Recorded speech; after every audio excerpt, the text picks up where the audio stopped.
بسم اللہ الرحمن الرحیم۔ السلام علیکم۔ میرے چینل سائرہ کی کہانیوں میں خوش آمدید۔ آج میں آپ کے لیے ایک سچی اور سبق آموز کہانی لے کر حاضر ہوئی ہوں۔ دوستو، اگر آپ میرے چینل پر نئے ہیں تو میرے چینل کو سبسکرائب کر لیں اور کہانی پسند آئے تو لائک اور شیئر ضرور کریں۔ تو چلیں کہانی کی طرف آتے ہیں۔ بڑے سے آنگن کے انتہائی دائیں کونے میں بیت الخلاء اور غسل خانے کے ساتھ پانی کی لال موٹر کھڑ کھڑ کی آواز کے ساتھ چل رہی تھی۔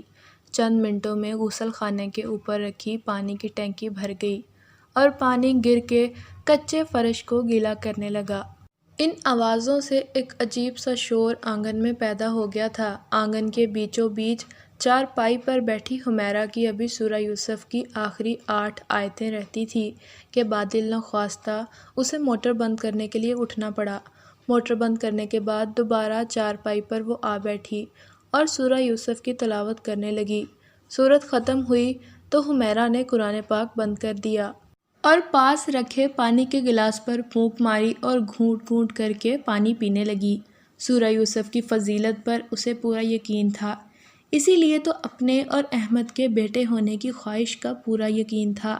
قرآن پاک کمرے میں رکھنے کے بعد اس نے ایک بار بہت محبت بھری نظروں سے اپنے حاملہ پیٹ کو دیکھا اور مسکرا دی۔ احمد کے آنے کا وقت ہو چلا تھا، اس لیے وہ باورچی خانے میں چلی آئی اور روٹیاں بنانے کی تیاری کرنے لگی۔ حمیرہ اور احمد کی شادی کو 10 سال پورے ہونے والے تھے۔ اس دوران حمیرہ 5 بار حاملہ ہوئی تھی۔ اس کی 3 بیٹیاں پیدا ہوئی تھیں۔ ایک بار حمل گر گیا اور اس بار حمل کو 6 ماہ ہونے کو آئے تھے۔ گاؤں کی سب سے بوڑھی اور جہاں دیدہ خاتون نے اسے زچگی تک سورہ یوسف کی تلاوت کی تلقین کرتے ہوئے کہا تھا کہ قرآن پاک میں ہماری ہر مشکل کا حل موجود ہے۔ جب میرا بیٹا پیدا ہونے والا تھا تو میں سورہ یوسف پڑھتی تھی۔ اسی طرح جب میرا بیٹا باپ بننے والا تھا تو میں اپنی بہو کو بھی سورہ یوسف پڑھنے کو کہتی تھی، تم بھی یہی پڑھا کرو، انشاءاللہ تمہارا بھی بیٹا ہوگا۔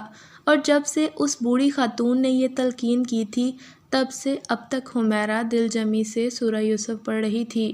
اس کا شوہر احمد ایک صابر شاکر مرد تھا۔ یہ اندرون سندھ کے رہنے والے تھے۔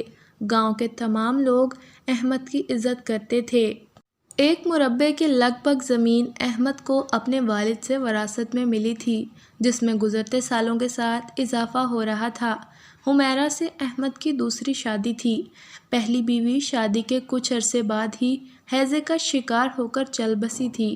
سندھ کے اس دور دراز گاؤں میں طبی سہولیات نہ ہونے کے برابر تھی، اسی لیے یہاں شرح اموات بھی زیادہ تھی۔ الٹرا ساؤنڈ سے 5 ماہ میں بچے کے جنس کا پتہ چل جاتا ہے، اس بات سے بھی یہاں کے لوگ ناآشنا تھے۔ وقت تیزی سے گزرتا گیا اور زچگی کے تکلیف دہ مراحل سے گزرنے کے بعد جب حمیرہ کے کانوں سے نومولود بچے کے رونے کی آواز ٹکرائی تو وہ ممتا کے محبت بھرے احساس سے سرشار ہو گئی۔ آنے والا بیٹا تھا، لیکن دائی کی آنکھوں میں حیرانی تھی۔ جب حمیرہ نے اپنے بیٹے کو دیکھا تو اس کی چیخ ہی نکل گئی۔ بچہ عجیب شکل و صورت کا تھا، چہرے پر آنکھیں ایک دوسرے سے دور تھیں اور کانوں کے بہت قریب تھیں۔ ناک کی جگہ پر صرف 2 نتنے تھے اور اوپر والا ہونٹ بھی کٹا ہوا تھا۔ بازو سرے سے تھے ہی نہیں، کندھے سے اس کی انگلیاں جڑی ہوئی تھیں۔ حمیرہ زور زور سے رونے لگی۔ دائی نے باہر آ کر مبارکباد دینے کی بجائے مایوسی سے کہا، خدا کی مرضی یہی تھی۔ بے قرار سا احمد اندر کمرے میں آیا۔ روتی ہوئی حمیرہ کو دیکھ کر اس کا دل دھڑکنے لگا۔ جب اس کی نظر بیٹے پر پڑی تو ٹھٹک کر رہ گیا۔ وہ سنبھلا اور حمیرہ کو تسلی دیتے ہوئے بولا، صبر کر حمیرہ، اللہ تعالیٰ کی یہی مرضی تھی، تو غم نہ کر۔ بیوی کو تسلی دیتے ہوئے اس نے یہ بات خود کو بھی سمجھا دی تھی۔ دن گزرنے لگے۔ حمیرہ نے ٹالکم پاؤڈر ہتھیلی پر ڈال کر اپنے ہاتھوں پر اچھی طرح ملا اور پھر اپنے بیٹے انصر کے چہرے پر اور پشت اور سینے پر آہستہ آہستہ ملنے لگی۔ آنکھوں میں سلائی بھر کر سرما ڈالا، سفید پاجامہ پہنایا اور جھولے میں ڈال کر جھولا جھلانے لگی۔ شروع میں حمیرہ کا خیال تھا کہ اسے اپنے بیٹے انصر سے نفرت ہے، مگر اس کا یہ خیال غلط تھا۔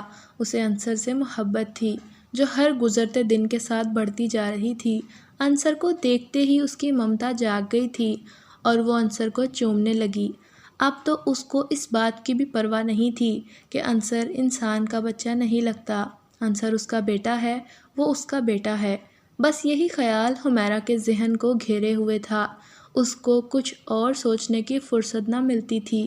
عنصر کی پرورش حمیرہ کے لیے مشکل ثابت ہو رہی تھی۔ حمیرہ کی تینوں بیٹیاں اپنی عمر کے پہلے سال میں بہت کم بیمار ہوئی تھیں، مگر عنصر تو آئے دن بیمار رہتا تھا۔ الٹیاں، بخار، دست اور نہ جانے کیا کیا، اس کا جان ہی نہ چھوڑتا۔ کبھی وہ گاؤں کے واحد ڈاکٹر صاحب سے دوائی لیتی اور کبھی اپنی ماں اور ساس کے بتائے ہوئے ٹوٹکوں پر عمل کرتی تھی، اور جو تھوڑا بہت افاقہ ہوتا اس پر خدا کا شکر کر لیتی۔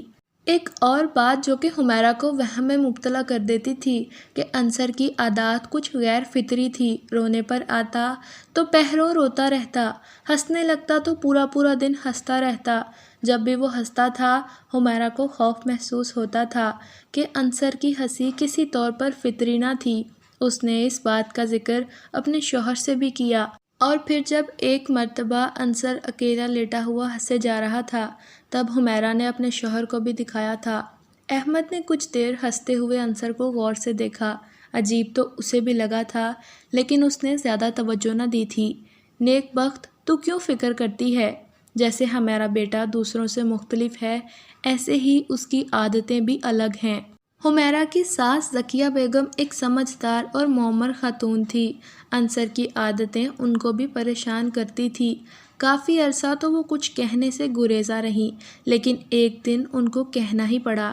دیکھو بیٹی، جو بات میں کہنے والی ہوں اس پر ناراض مت ہونا، عنصر میرا بھی پوتا ہے۔ اتنا کہہ کر حمیرہ کی ساس خاموش ہو گئیں۔ سر جھکا کر بیٹھی حمیرہ نے سر اٹھا کر اپنی ساس کو دیکھا تھا۔ ذکیہ بیگم نے کچھ بولنے سے پہلے ایک لمبا وقفہ لیا تھا۔ مجھے لگتا ہے عنصر پر کسی شے کا سایہ ہے، میرا مطلب ہے کسی جن کا۔ حمیرہ چپ چاپ اپنی ساس کو دیکھتی رہ گئی۔ ذکیہ بیگم اور بھی بہت کچھ حمیرہ کو بتا رہی تھی اور سمجھا رہی تھی، جس کا مطلب یہی تھا کہ جنات کی مخلوق بھی خدا کی بنائی ہوئی ہے، وہ بھی اپنا وجود رکھتے ہیں، اور ان کے خیال کے مطابق عنصر پر کسی جنزادی کا سایہ تھا۔ وہ شریر جنزادی نہیں تھی اور نہ ہی عنصر کو کوئی نقصان پہنچانا چاہتی تھی۔ حمیرہ چپ چاپ ساس کی باتیں سنتی رہی، البتہ اٹھنے سے پہلے اتنا کہا کہ ماں جی اس بات کا ذکر کسی سے مت کیجیے گا۔ شروع میں تو حمیرہ ساس کی باتیں جھٹلاتی رہی، مگر پھر عنصر کی غیر فطری عادات نے اسے بھی شک میں مبتلا کر دیا۔ اسی شک کے ہاتھوں مجبور ہو کر حمیرہ بنا کسی سے کچھ کہے پوچھے سورہ جن اور سورہ ناس پڑھ کر پورے گھر کے کونوں خدروں میں پھونکے مارتی رہتی، اور عنصر کے گلے میں بھی ایک لاکٹ ڈال دیا جس پر اللہ کا نام لکھا ہوا تھا۔ 2-3 ہفتے گزرے ہوں گے کہ ساتھ والے گاؤں سے زیتون بیگم، احمد کی خالہ، اپنی بہن سے ملنے چلی آئیں۔ حمیرہ کی ساس بھی بہن کے آنے سے بہت خوش ہو گئی تھی۔ برآمدے میں بچھے تخت پر دونوں بہنوں کی لمبی لمبی نشستیں ہونے لگی تھیں۔ زیتون بیگم رعبدار شخصیت کی حامل تھیں، اللہ والی اور صوم و صلات کی پابند وہ جوانی سے تھیں۔ ان کے بارے میں مشہور تھا کہ کسی زمانے میں جن بھی ان کے تابع تھے، البتہ وہ خود اس موضوع پر بات نہیں کرتی تھیں۔ عنصر کی پیدائش سے پہلے ایک بار حمیرہ نے اس بارے میں اپنی خالہ ساس سے پوچھنے کی کوشش کی تھی، لیکن زیتون بیگم نے اسے جھڑک کر خاموش کروا دیا تھا۔ اپنی آمد کے 5ویں دن زیتون بیگم نے ذکیہ بیگم کی موجودگی میں حمیرہ کو اپنے پاس تخت پر بٹھایا اور رازداری سے بولی، عنصر پر ایک جنزادی کا سایہ ہے، مگر بچی تو پریشان نہ ہو، وہ جنزادی بھی عنصر سے بے حد محبت کرتی ہے، وہ اسے اپنا بیٹا سمجھتی ہے اور ایک ماں کی طرح پیار کرتی ہے۔ اصل میں اس جنزادی کے ساتھ بھی عنصر جیسا ہی مسئلہ ہے، لیکن تو فکر نہ کر، وہ عنصر کو کوئی نقصان نہیں پہنچائے گی۔ بچی تو جو چپکے سورہ جن اور سورہ ناس پڑھتی ہے اسے کھلم کھلا پڑھا کر، ڈرنے کی کوئی بات نہیں۔ اگر تجھے کچھ کہنا ہے تو بتا دے۔ حمیرہ کے پاس اپنی ساس اور خالہ ساس سے کہنے کے لیے کچھ نہ تھا، ہاں البتہ چھپ کر بہانے کے لیے بہت سے آنسو تھے۔ جب حمیرہ آنسو بہا رہی تھی تب ننھا عنصر بلا وجہ مسکرائے جا رہا تھا۔ غصے میں آ کر حمیرہ نے انصر کے گال پر تھپڑ مار دیا۔ انصر پھر بھی مسکراتا رہا۔ اس نے پھر روتے ہوئے انصر کو سینے سے لگا لیا۔ اے میرے خدا، یہ کیسی آزمائش ہے۔ اس دن کے بعد حمیرہ نے ہر نماز کے بعد جب بھی دعا کے لیے ہاتھ اٹھائے تو خدا سے یہی دعا کی تھی کہ اگر کسی جنزادی یا کسی اور مخلوق کا سایہ اس کے بیٹے پر ہے تو اسے اس سے نجات مل جائے۔ سردیاں شروع ہوئیں تو تیز بارشیں ہونی شروع ہو گئیں۔ ٹھنڈ بڑھتی چلی جا رہی تھی اور اسی ٹھنڈ نے انصر کو اپنی لپیٹ میں لے لیا۔ کھانس کھانس کر اس کا برا حال تھا۔ منہ اور ناک سے ہر وقت لیسدار سفید پانی نکلتا رہتا۔ رنگت بھی زرد ہونے لگی تھی۔ وہ اور احمد اپنے بیٹے کو 40 کلومیٹر دور واقع مرکز صحت لے گئے تھے۔ ایسے بچوں کی قوت مدافعت ویسے بھی کم ہوتی ہے۔ یہ بہت بیمار رہتے ہیں۔ آپ کے بچے کو نمونیا ہو گیا ہے۔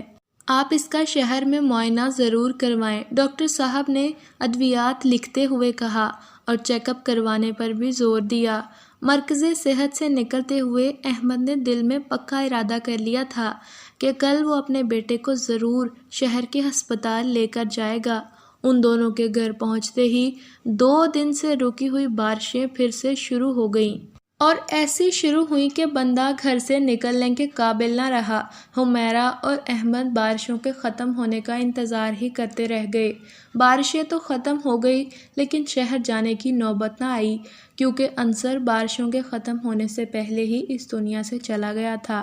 ایک دوسرے کے دکھ میں شریک ہونے والے گاؤں والے شدید سردیوں کی بارشوں کی پرواہ کیے بغیر حمیرہ کا دکھ بانٹنے کے لیے 3 دن تک حمیرہ کے گھر پر اکٹھے ہوتے رہے۔ انصر کی وفات کے وقت جنازہ اٹھنے سے پہلے ذکیہ بیگم اور دوسری گاؤں والی عورتیں ایک ساڑی میں ملبوس عورت کی موجودگی سے حیران تھیں کیونکہ اس گاؤں میں کوئی عورت ساڑی نہیں پہنتی تھی۔ اس عورت کا حلیہ بھی حیران کر دینے والا تھا۔ اس کی آنکھوں کے درمیان کافی فاصلہ تھا اور آنکھیں کانوں کے قریب تھیں۔ ناک کی جگہ پر صرف 2 نتنے تھے اور اوپر والا ہونٹ کٹا ہوا تھا۔ پوتے کے جنازے کے بعد ذکیہ بیگم اس عورت سے ملنا چاہتی تھی لیکن جنازہ اٹھتے ہی وہ ایسے غائب ہوئی کہ دوبارہ نظر نہ آئی۔ چند دنوں بعد ذکیہ بیگم نے حمیرہ سے پوچھا کہ کیا کبھی اس نے ساڑی والی عورت کو دیکھا تھا جس کے چہرے کے نقوش بالکل انصر کی طرح تھے لیکن اس کے بازو انصر کی طرح نہیں تھے، تو حمیرہ نے لا علمی کا اظہار کیا۔ بیٹے کے غم میں تو اسے اپنا ہوش بھی نہ تھا۔ جب سردیاں کم ہوئیں تو زیتون بیگم بھی بہن کے گھر تعزیت کے لیے آئیں۔ اس ساڑی والی عورت کے بارے میں سننے کے بعد زیتون بیگم نے یہی کہا کہ یہ وہی جنزادی تھی جو انصر سے محبت کرتی تھی اور اس کی وفات کے بعد اس کے جنازے میں شامل ہونے آئی تھی۔ گاؤں کی ہر دوسری عورت اس ساڑی والی انصر جیسی شکل والی عورت کا چٹخارے لے لے کر ذکر کرتی نظر آتی تھی، اور جب زیتون بیگم نے اس عورت کے بارے میں کہا کہ وہ ایک جنزادی تھی تو حمیرہ کو یقین آ گیا تھا۔ اس بار جب حمیرہ حاملہ ہوئی تو وہ سورہ یوسف بھی پڑھتی اور خدا سے یہ دعا کرتی کہ اسے اس بار صحیح سلامت بیٹا دے جس پر کسی جنزادی کا سایہ نہ ہو۔ تو ویورز، کیسی لگی آپ کو آج کی میری یہ کہانی؟ کمنٹس میں اپنی رائے کا اظہار ضرور کریں۔ مزید خوفناک اور سبق آموز کہانیوں کے لیے میرے چینل کو سبسکرائب کرنا نہ بھولیں۔